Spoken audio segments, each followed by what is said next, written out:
Mga kababayan nating seniors, kung kayo ay 60 o 65 pataas, tumigil muna kayo sa ginagawa ninyo at pakinggan ito ng mabuti. Maraming kumakalat na balita tungkol sa 10,000 bonus na daw ay ibabigay sa lahat ng senior citizens bago matapos ang taong ito. At gusto kong linawin sa inyo kung ano talaga ang totoo at kung sino talaga ang makakatanggap nito. Hindi ko kayo papaikutin sa usapang ito dahil baka kayo ay umaasa na may darating na pera sa Disyembre 31. Pero ang katotohanan ay hindi ganoon kasimple. Ang 10,000 na yan ay hindi bonus na parang 13th month pay na ipapamahagi sa lahat ng senior citizens. Hindi ito year-end gift na parang Pasko na bigay ng gobyerno. Ang 10,000 na yan ay mula sa isang batas na tinatawag na Expanded Centenarians Act o Republic Act 1782. At ito ay para lamang sa mga seniors na umabot sa milestone ages na 80, 85, 90 at 95 taong gulang. Kaya kung kayo ay 60, 65, 70 o kahit 78 years old, wala kayong matatanggap na 10,000 na yan. Pero huwag kayong mawala ng pag-asa dahil may iba pang benepisyo na baka hindi ninyo alam na pwede ninyong kunin. At yan ang ipapaalala ko sa inyo ngayong araw na ito. Ang daming seniors na nawiwili sa fake news at hindi nila alam kung saan talaga sila dapat mag-apply, kung paano mag-claim at kung ano ang mga requirements. Kaya makinig kayo ng mabuti dahil ito ang mga detalye na kailangan ninyong malaman para hindi kayo mapag-iwanan ng sistema. Kaya ulitin ko, para sa mga hindi nakaintindi, ang 10,000 na yan ay hindi para sa lahat ng seniors. Ito ay isang cash gift na ibinibigay ng gobyerno sa mga Pilipinong umabot na sa edad na 80, 85, 90 at 95 taong gulang. Kapag umabot kayo sa 100 years old, mas malaki pa yan. 100,000 plus isang sulat mula mismo kay Presidente. Ang batas na ito ay nilagdaan ni President Marcos noong February 26, 2024 at opisyal na nag-take effect noong March 17, 2024.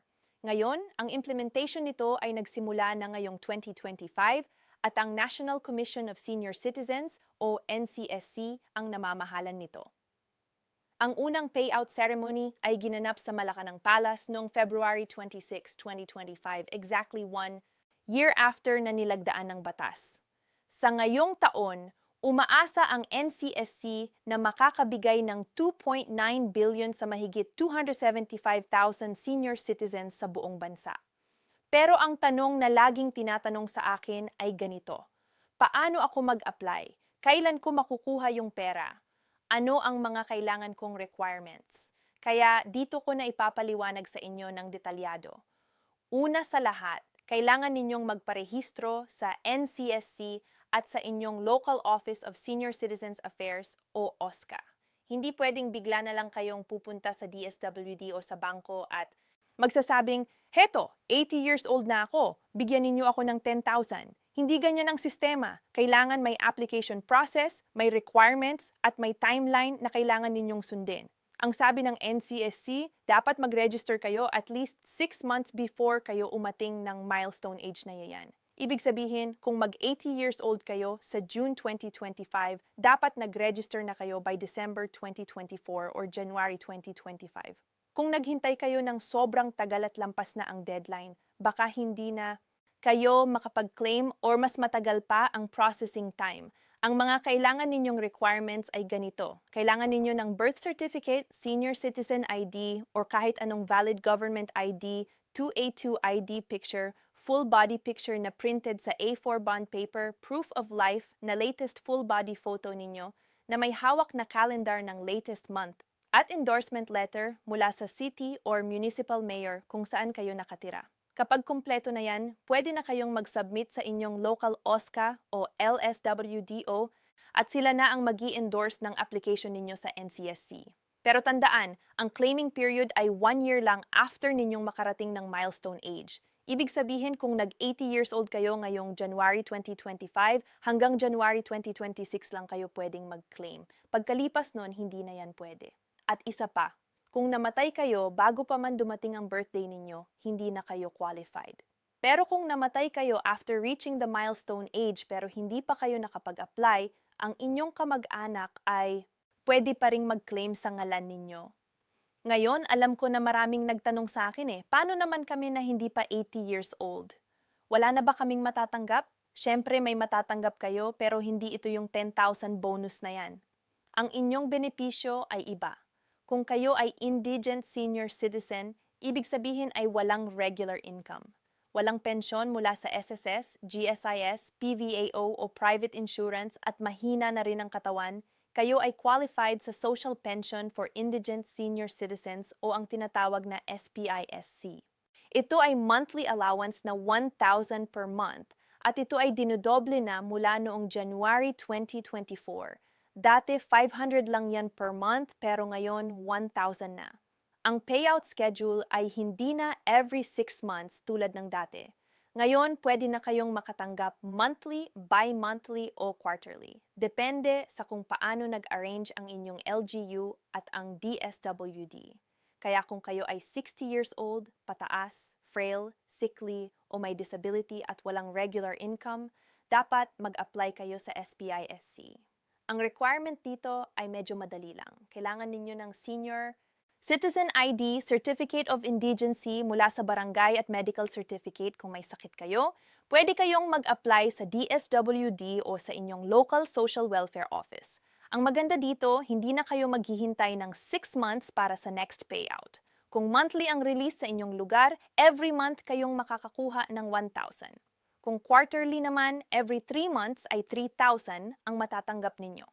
Ito ay malaking tulong na lalo na sa panahon ngayon na ang mahal ng bilihin. Bukod dito, may mga discount at privileges din kayo na baka hindi ninyo alam o hindi ninyo ginagamit. Lahat ng senior citizens na 60 years old pataas ay may karapatang makatanggap ng 20% discount sa medicines, medical services, hospital bills, eyeglasses, hearing aids, wheelchairs, dentures, at iba pang medical needs. Pwede din kayong makatanggap ng 20% discount sa grocery items, pagkain sa restaurants, utilities, transportation at recreational activities. Ang kailangan lang ninyo ay inyong senior citizen ID at ang purchase booklet na binibigay ng OSCA.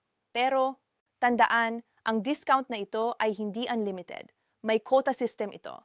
Ang 500 worth of medicine per week ay may 20% discount. Pero kung lumampas kayo doon, regular price na. Gan din sa grocery items. Pero ang pinaka-importante, dapat alam ninyo kung paano i-maximize ang benefits na ito. Maraming seniors na hindi nagka-claim ng discount dahil nahihiya o hindi alam ang proseso. Huwag kayong mahiya. Ito ay inyong karapatan na binigay ng batas. At kung may establishment na tumatangging magbigay ng discount sa inyo, i-report ninyo sa NCSC o sa DTI. May contact number ang NCSC na 028-2813-301 at email na contact@bncsc.gov.ph. Pwede din kayong mag-report sa kanilang Facebook page. Ang inyong Senior Citizen ID ay inyong susi sa lahat ng benefits na ito. Kaya kung wala pa kayong ID, pumunta kayo sa inyong OSCA at mag-apply. Libre lang yan at mabilis lang din ang proseso kung kumpleto ang inyong requirements. Ngayon, marami akong naririnig na may mga bills na nakapending sa Congress tungkol sa year-end bonus para sa indigent senior citizens. Isa dito ay ang House Bill 6693 o ang Paskong Maligaya para kay Lolo't Lola Bill na inifile ni Representative Patrick Michael Vargas noong December 2022. Ang bill na ito ay naglalayong magbigay ng additional year-end bonus na 1,000 para sa indigent senior citizens. Bukod pa sa kanilang monthly 1,000 allowance. Ibig sabihin, kung kayo ay SPISC beneficiary, makakatanggap kayo ng extra 1,000 bago mag-December 25 every year. Pero ang problema hanggang ngayon ay hindi pa ito naging batas. Ito ay pending pa rin sa Congress at hindi pa ito naaprubahan ni President Marcos. Kaya huwag kayong umasa na may darating na year-end bonus ngayong December 2024 o December 2025 dahil wala pa itong approval. Maraming mga fake news at misleading posts sa social media na nagsasabing may bonus na daw. Pero ang totoo wala pa. Ang NCSC mismo ay nag-issue ng clarification tungkol dito. Kaya ang payo ko sa inyo, huwag kayong maniwala sa lahat ng nababasa ninyo sa Facebook o TikTok. Tingnan ninyo muna kung galing ba yan sa official page ng NCSC, DSWD o ng gobyerno. Maraming scammers at misinformation na kumakalat at ang mga matatanda ay madalas na target nito. Kung may mga hindi kayo sigurado, tumawag kayo sa NCSC hotline o pumunta kayo sa inyong OSCA at magtanong. Pero kahit na walang year-end bonus na 10,000 para sa lahat, may mga benefits pa rin kayong pwedeng i-maximize ngayong end of the year. Una, kung kayo ay may pending na claims sa SSS or GSIS, ngayon ang tamang panahon para mag-follow up. Maraming backlog sa SSS at GSIS at kung hindi kayo sumusubaybay, baka makalimutan ang inyong application. Pangalawa, kung kayo ay qualified sa Centenarians Act dahil mag 80, 85, 90 o 95 years old na kayo this year, siguraduhin nakaregister na kayo at kumpleto ang inyong requirements. Ang processing time ng NCSC ay umabot ng ilang buwan kaya maaga kayong mag-apply. Pangatlo, kung kayo ay SPISC beneficiary, siguraduhin naka-update ang inyong records sa DSWD. Kung may mga pagbabago sa inyong address, contact number, or health status, i-report ninyo yan sa DSWD para hindi kayo maputol sa payout. Pang-apat, i-maximize ninyo ang inyong 20% discount sa lahat ng bilihan. Kung mag-grocery kayo, magdala ng purchase booklet. Kung bibili kayo ng gamot, dalhin ang inyong senior citizen ID. Kahit sa pagkain sa restaurant, humingi kayo ng discount. Ang 20% ay malaking savings na lalo na kung ang monthly budget ninyo ay limited. Isa pang mahalagang bagay na kailangan ninyong tandaan ay ang tungkol sa taxes.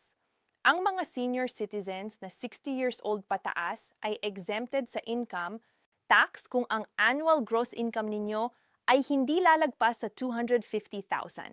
Ibig sabihin, kung kayo ay may pensyon o may kaunting kita mula sa negosyo o rental at ang total income ninyo ay 250,000 pababa per year, hindi kayo dapat magbabayad ng income tax.